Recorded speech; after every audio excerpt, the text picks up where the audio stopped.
우공이산 10분 요약. 오늘은 우공이산 제33화 신한 LP 1,300억 원 손실과 2차 전지 왜 또 떨어지나입니다.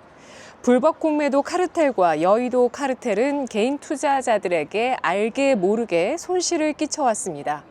이것은 우리 증시의 구조적인 문제라고 볼 수 있고요. 코리아 디스카운트 현상이 이어지고 있는 배경에는 이 기울어진 운동장도 분명히 자리 잡고 있습니다.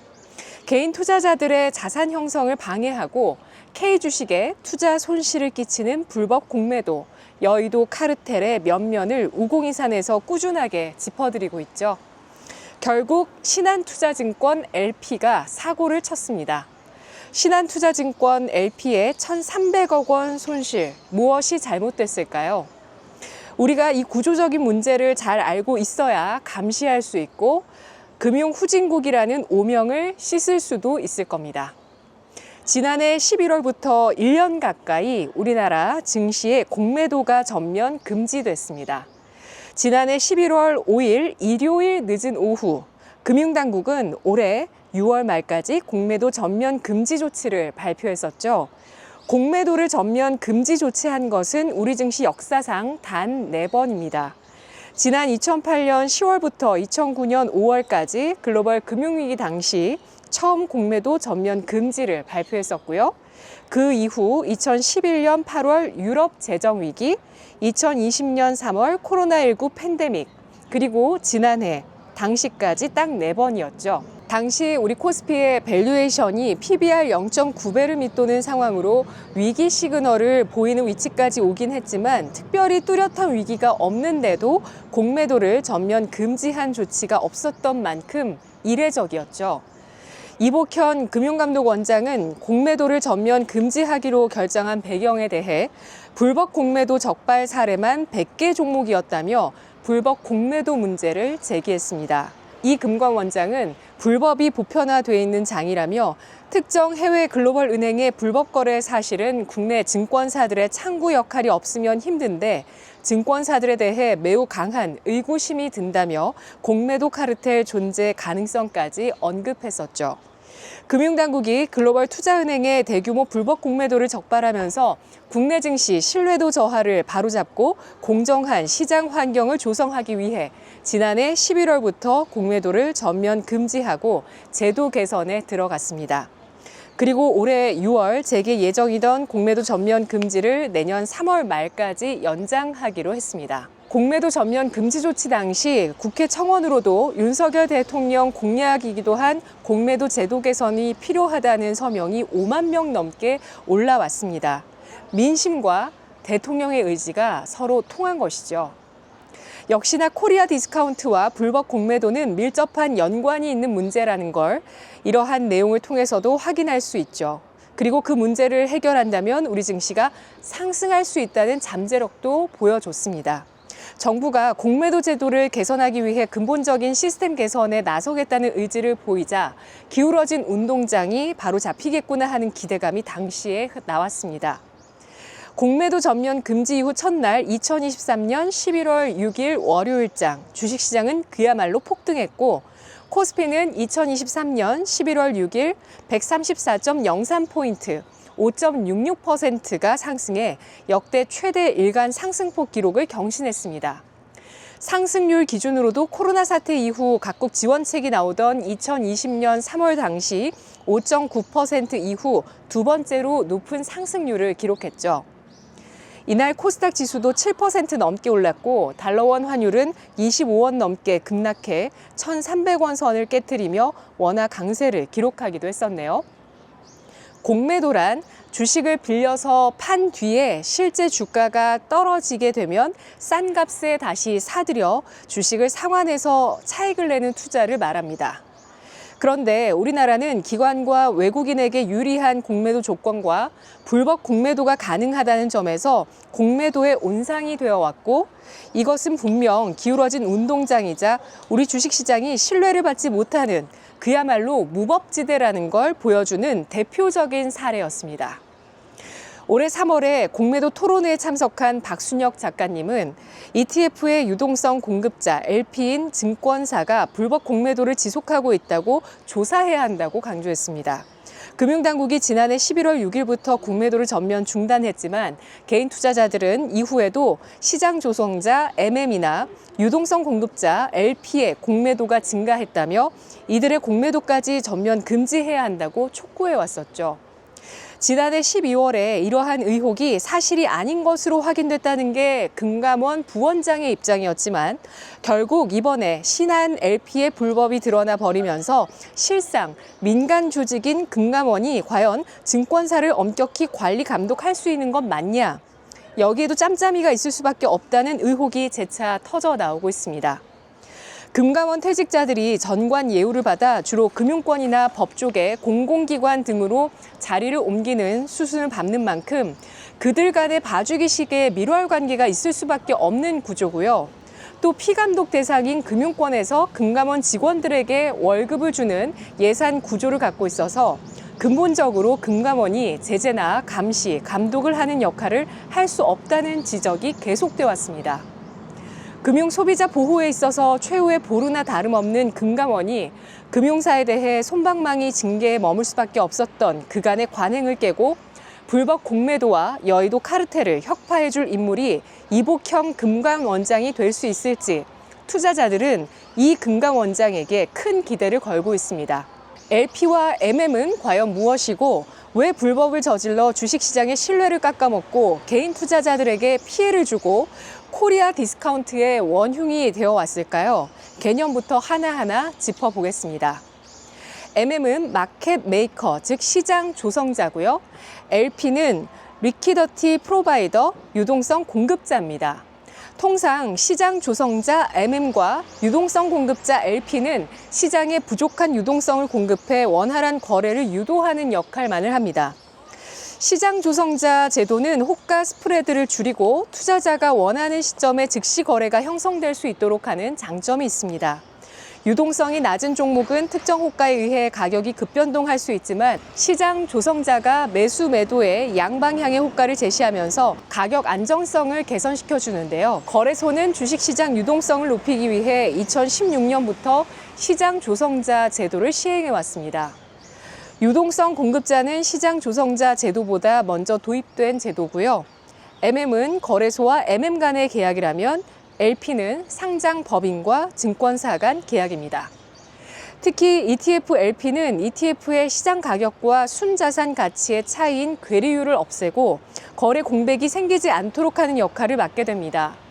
자산 운용사들은 ETF를 출시할 때마다 복수의 증권사들과 반드시 LP 계약을 맺어야 합니다. 신한투자증권은 지난 8월 2일부터 이달 10일까지 ETF 유동성 공급자가 LP 목적에서 벗어난 장내 선물 매매로 1,300억 원의 손실이 발생했다고 발표했습니다. 해당 운용력은 손실을 숨기기 위해 외국계 증권사와 스와프 거래로 허위 보고했다고 하죠. 신한투자증권은 내부 통제 시스템을 통해 관련 문제를 파악하고 금감원에 신고 조치했다고 하는데요. 투자자들은 그간 공매도 전면 금지 조치에 빠져 있던 LP와 MM이 불법 공매도를 하는 등 시장을 교란하고 있다는 의혹이 사실로 드러났다며 철저한 조사와 개선을 촉구하고 있습니다. LP가 선물 매매로 해지하며 균형을 유지하는 건 가능하지만 한 방향으로 무리하게 베팅해 초과 수익을 내려 했다는 행위가 적발됐다면 이는 불법이고 개선 조치가 반드시 필요합니다. LP와 MM의 불법 공매도 의혹은 2020년 코로나 팬데믹 당시 국내 투자자 규모가 커지면서 계속해서 제기되어 온 문제입니다. 지난 2021년 금감원이 9개 MM 증권사에 대해 과도하게 빈번한 호가 제시와 주문 취소가 시장 교란에 해당한다고 판단해 487억 원의 과징금을 부과하기도 했었죠. 이후 2022년 7월 금융위 산하 증권선물위원회에서 최종적으로 문제가 없다는 입장을 내놓으면서 과징금 부과는 취소됐지만 여의도 증권가에 대한 신뢰도는 날이 갈수록 떨어지고 있습니다. 공매도 카르텔은 과연 어디까지일까요? 지금 드러난 빙산의 일각인 신한투자증권 LP 대규모 손실 사태를 간과해선 안 되겠습니다. LP는 다른 투자자들과 달리 업팅 룰을 적용받지 않습니다. 업팅 룰이란 현재 주가보다 높은 가격으로 매도 호가를 내는 규정인데 시장 조성자는 적용되지 않습니다. 거래소는 거래 체결 가능성을 높이기 위해 시장 조성자에게 업틱룰을 면제하고 있습니다. 그런데 시장 조성자들이 제도 취지를 어기고 업틱룰이 면제되는 이점을 이용해 차익 거래 등으로 호가를 표시한 뒤 특정 종목을 대량으로 공매도할 가능성이 있었습니다. 2021년 3월에는 시장 조성자의 공매도를 제한한 적이 있었는데 금지가 아닌 제한만이었는데도 공매도가 42% 줄어들 정도로 엄청난 효과가 있었다고 합니다. 2022년 8월 5일부터 시장 조성자 제도는 재개되는데요. 어째서 신한 LP의 부당한 불법 거래가 2개월 넘게 이루어졌는데도 내부 통제 시스템이 전혀 작동하지 않았을까요? 금융감독원의 감시 처벌이 너무 허술한 건 아닐까요? 주식시장이 짜고 치는 고스톱이 된다면 누가 투자를 할까요?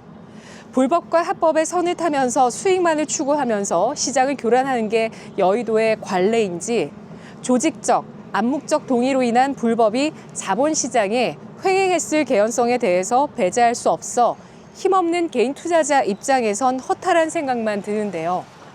이번에 드러난 LP의 불법과 거짓말에 대해 명명백백 밝혀내서 처벌하고 다시는 이런 시장 교란 행위가 일어나지 않도록 제도를 강화하고 개선해야겠습니다. 공매도 제도 개선 시계는 더 빠르게 힘차게 돌아가야 합니다.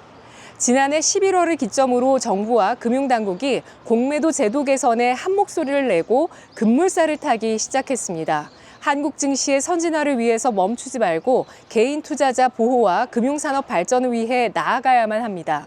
더 이상의 피해를 막기 위해 완전한 공매도 제도 확립과 불법 공매도 감시 시스템이 작동해야 합니다.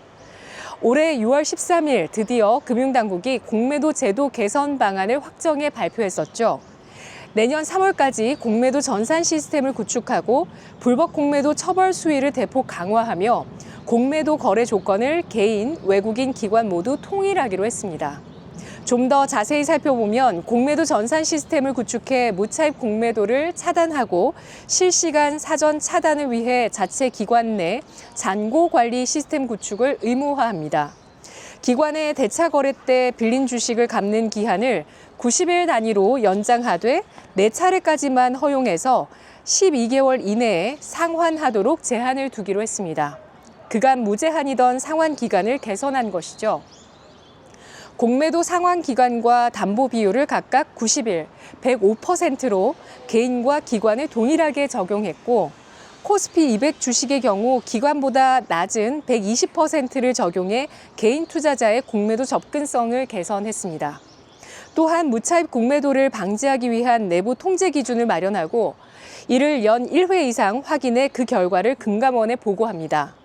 불법 공매도로 인한 부당 이득액이 50억 원 이상일 경우 무기징역까지 가능합니다.